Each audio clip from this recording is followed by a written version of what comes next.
कंजूसी होती है, बड़ी कंजूसी। न खिलाने वालों में कंजूसी है, न खाने वालों में कंजूसी है, लेकिन एक ही कंजूसी है, जयकारा बोलिए गुप्तेश्वर महादेव की। इधर से बिल्कुल आवाज नहीं आई, ठंडी ठंडी। बोलिए गिरिराज धरण महाराज की। बहुत सुंदर। अब गिरिराज का जयकारा लगाया तो हमें खुशखबरी सुना दें। गिरिराज भगवान के 56 भोग का प्रसाद कल इस पंडाल में आरती के बाद बांटा जाएगा। बोलिए गिरिराज धरण भगवान की।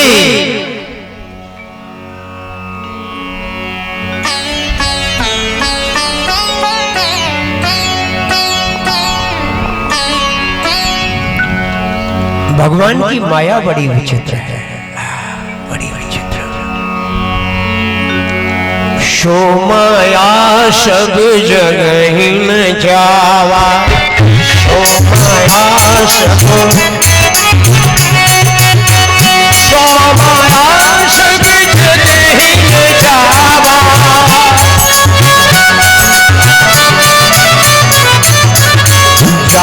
चरित लखे गाहु चरित लखे सो माया सब कहीं न जावा, सो माया सब। कल माया ने ब्रह्मा को नचाया, आज माया ने ब्रह्मा के बेटे नारद को नचाया। माया के चक्कर में तो नारद नचे, इसीलिए तो कथा बन गई नारद मोह। नारद मोह की कथा बन गई। शिव जी ने नारद जी पर ये माया कैसे फेंक दी, इसके पीछे क्या रीजन है? आज की कथा का ये अंतिम प्रश्न। विदिन 20 मिनट्स 20 मिनट की ये कथा है। उसके बाद नारद जी की झांकी का आप सभी लोग ठीक 6:15 बजे दर्शन करेंगे। इसके बाद आरती हम करवाएंगे। टाइम ठीक है? टाइम ठीक है?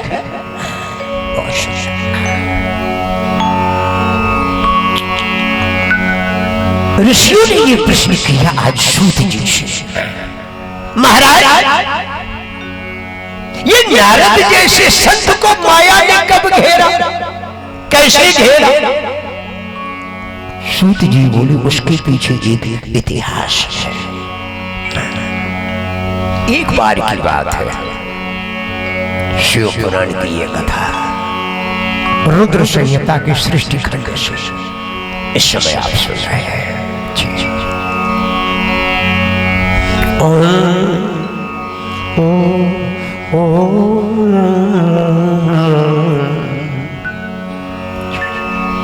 एकस्मिन् समये विप्र नारदो मुनिसप्तमः।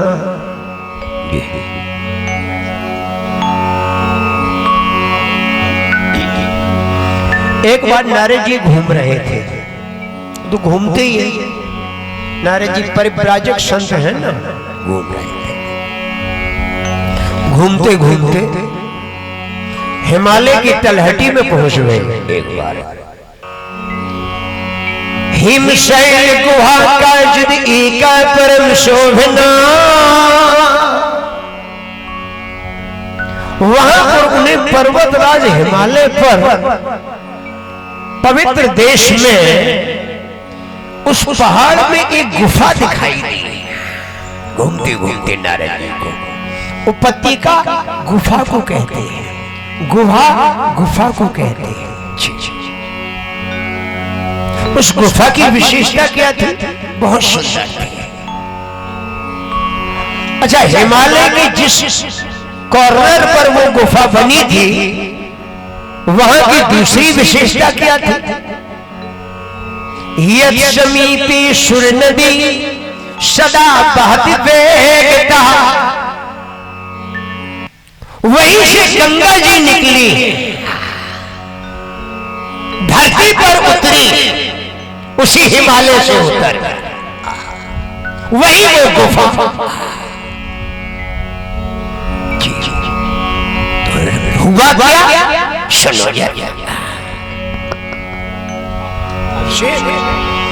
निरक्षैल शरी विपिन विभागा, निरक्षैल शरी विपिन, निरक्षैल शरी विपिन विभागा,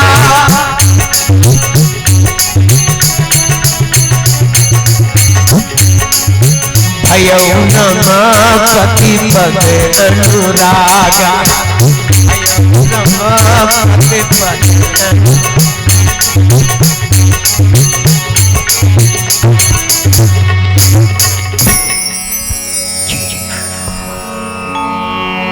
गंगा का दर्शन करते ही उन्हें भगवान के चरण याद आ गए। किन्हें? नारद जी को। जैसी वहां बहती हुई गंगा देखी वैसी गंगा का दर्शन पाते ही उन्हें भगवान के चरण याद आ गए। क्यों? क्योंकि गंगा भगवान के चरणों से ही निकली है, इसलिए जिन चरणों से पावन गंगा निकली, चरणों से निकली गंगा प्यारी, जिसने सारी दुनिया तारी, उन चरणों को शीश लगा। तू निरक्षैल शरी विपिन विभागा, भयौ रमापति पद अनुरागा। भगवान के चरण याद आ गए। ये देखिए, जो भगवान के चरणों से स्वयं जुड़ा हुआ होता है, ऐसे भक्त को देख करके देखने वाले को भी भगवान के चरण याद आ जाते हैं।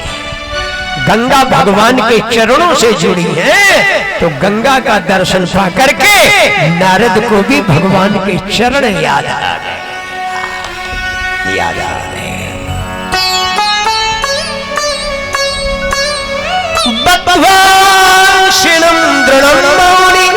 बैठ गए।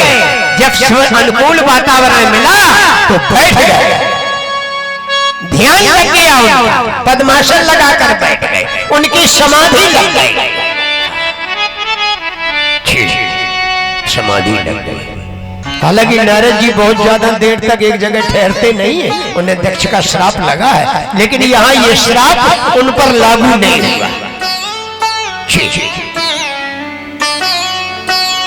भगवान की भक्ति की दृढ़ता जब हो जाती है व्यक्ति में, तो वहां व्यक्ति के दोष भी गुण बन जाते हैं। महाराज जैसी समाधि लगी, उनकी समाधि देख करके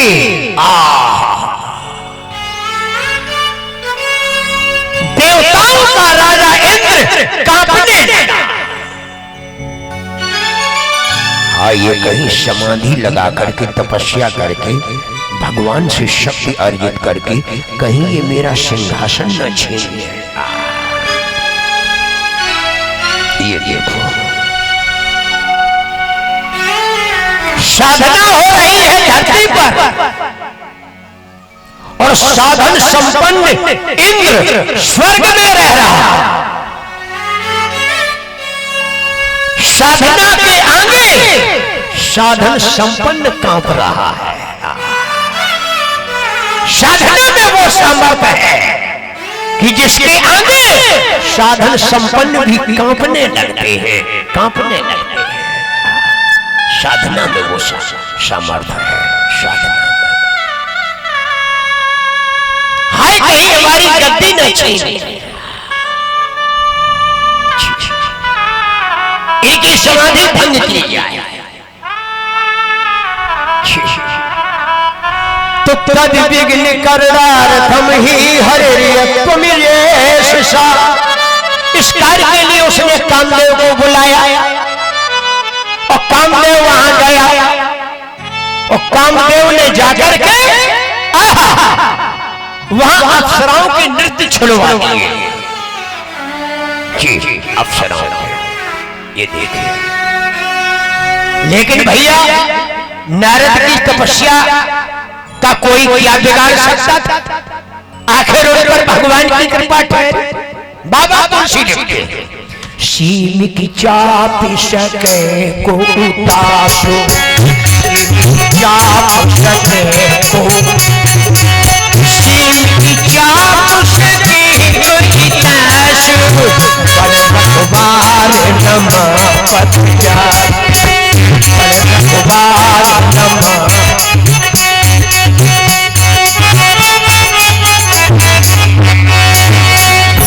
उसके धर्म की सीमा को कौन लांघ सकता है?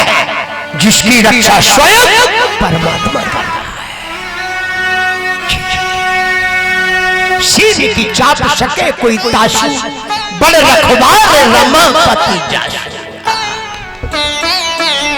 अब न कहना अर्थ नहीं बताया इसीलिए मैंने कहा अपने वकील भैया को बताता चाहिए। सीम की चाप सके को ताशु, 6:15 बजे, 6:15 बजे। बड़ रखवार रमा पति जाशु। कामदेव हार गया, हार गया। सारा घमंड उसका नष्ट हो गया, सारा घमंड। आज एक तखत नीचे डलवा देना है तो सुविधा रहेगी, यहाँ डिस्टर्ब नहीं होगा। और ठीक 6:15 बजे दृष्टि आएगी, 6:15 6:30 के बीच में यहाँ की आ जाएगी। बस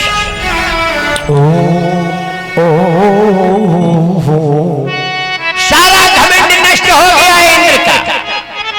अंत में एक ही उपाय बचा, क्या? बाबा जी के गले में जयमाला डाल दूं, विजय हार पहना दूं। और क्या?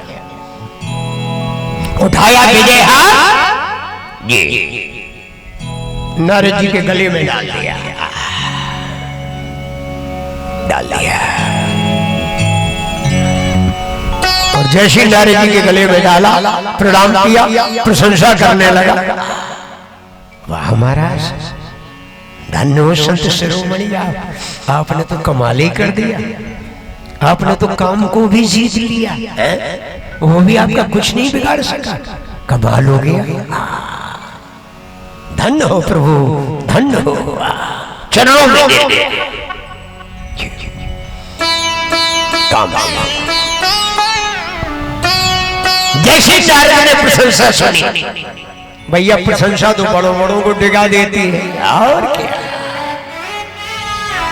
बड़ी से बड़ी मूर्ति यदि काम अपने बल से न जीत पाए तो आदमी की प्रशंसा करने लगा।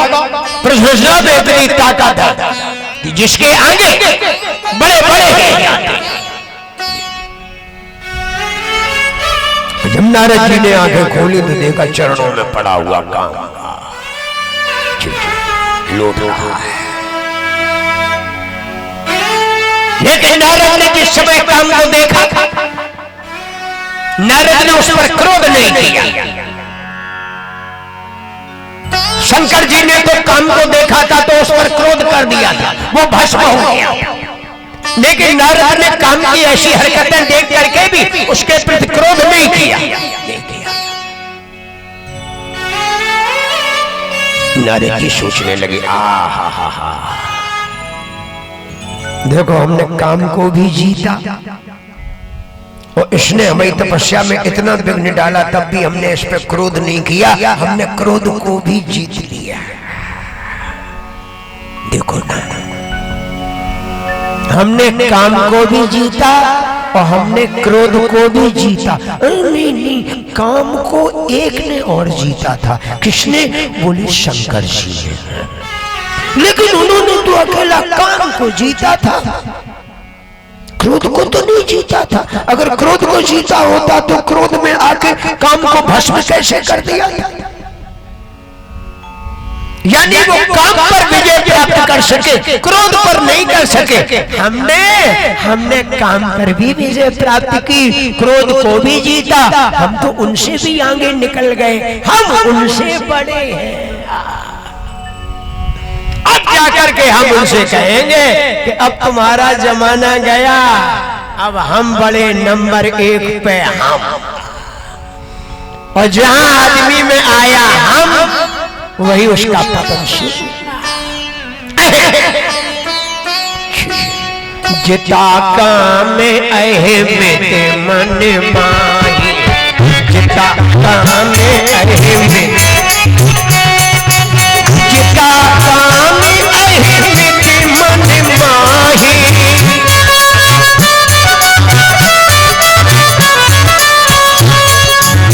जितो काम अहमियत मन माही,